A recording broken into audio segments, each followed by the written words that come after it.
करनी है तो आप खुलकर आइए। मुझे तो समझ नहीं आ रहा कि आप पहलवानों की पक्ष की बात कर रहे हैं या कांग्रेस के प्रवक्ता के तौर पर आप बयान दे रहे हैं। लेकिन साक्षी बहन जो है इस धरने को जो लीड कर रही थी वह कांग्रेस की कठपुतली की तरह काम कर रही थी। हाँ बहन, यह जग जाहिर हो चुका है कि आप कांग्रेस का हिस्सा बन चुकी हो और सबके सामने आकर क्यों नहीं बोलती। देशवासियों को और सभी खेल प्रेमियों को मेरी राम राम। सबसे पहले तो मैं मेरी दोस्त साक्षी मलिक ने जो बेबुनियाद आरोप मुझ पे लगाए हैं तो मैं कहना चाहूंगी, एक कहावत है कि आंखों देखा और कानों सुने पे विश्वास नहीं करना चाहिए। और ये कहावत जो है साक्षी बहन की बातों पे चरितार्थ होता है। और आपने देखा होगा कि जो परमिशन लेटर साक्षी बहन दिखा रही है उसके ऊपर कहीं भी मेरे हस्ताक्षर नहीं है और कहीं भी ऐसा कोई प्रत्यक्ष प्रमाण नहीं है। और साक्षी बहन, अगर आपको राजनीति करनी है तो आप खुलकर आइए, किसी की भावनाओं के और संवेदनाओं के साथ खिलवाड़ मत कीजिए।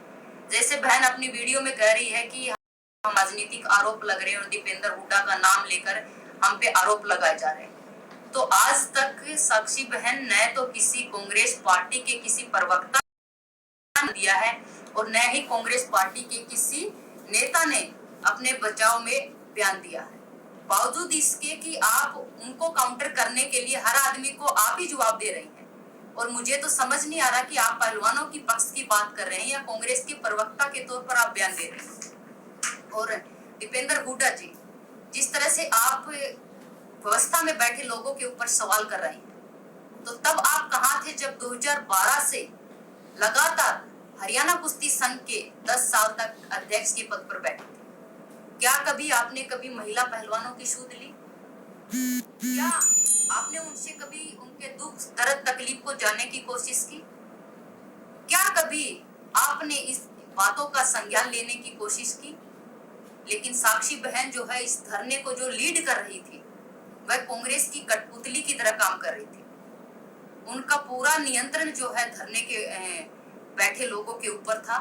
और एक मुहावरा और एक कहानी मुझे याद आ रहा है कि जैसे आपने सुना होगा कि जब कोई मिठाई जमीन पे गिर जाती है तो आपने देखा होगा कि बहुत सारे कीड़े मकोड़े जो है अपने बिलों से निकल आते हैं। और वही हुआ, सबने देखा और सभी ने पहलवानों के कंधे पर बंदूक रखकर अपनी अपनी बंदूकें चलानी शुरू कर दी।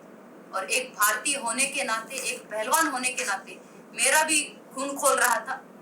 लेकिन साक्षी वीडियो में ये जितनी बचकानी बातें कर रही थी, कितना भोला बनने की कोशिश कर रही थी, और अब सारा बोझ जो है वो औरों के कंधों पर डालकर खुद पाक साफ होना चाहते हैं।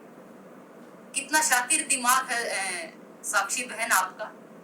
खाप पंचायतों के जो चाचा ताऊ, जो मेरे भी चाचा ताऊ हैं, मुझे गर्व है कि मैं एक किसान मजदूर की बेटी हूँ।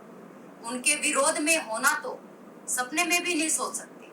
और मैं इसी समाज का हिस्सा हूँ और इनका इस्तेमाल करके अब इनको बोना मत करिए, यही सबसे बड़ा पाप है।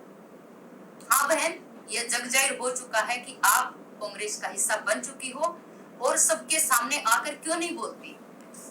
और रही बात, अगर किसी भी मेरी बहन के साथ कुछ गलत हुआ है तो मैं उनके साथ हूँ और साथ रहूंगी हमेशा।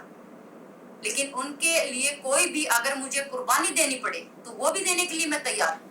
लेकिन बहन, न्याय प्रक्रिया पर मुझे पूरा विश्वास है और गलत को सजा मिलेगी और सच्चाई की जीत होगी और जल्दी ही दूध का दूध और पानी का पानी होगा। और अंत में मैं एक बात और कहना चाहूंगी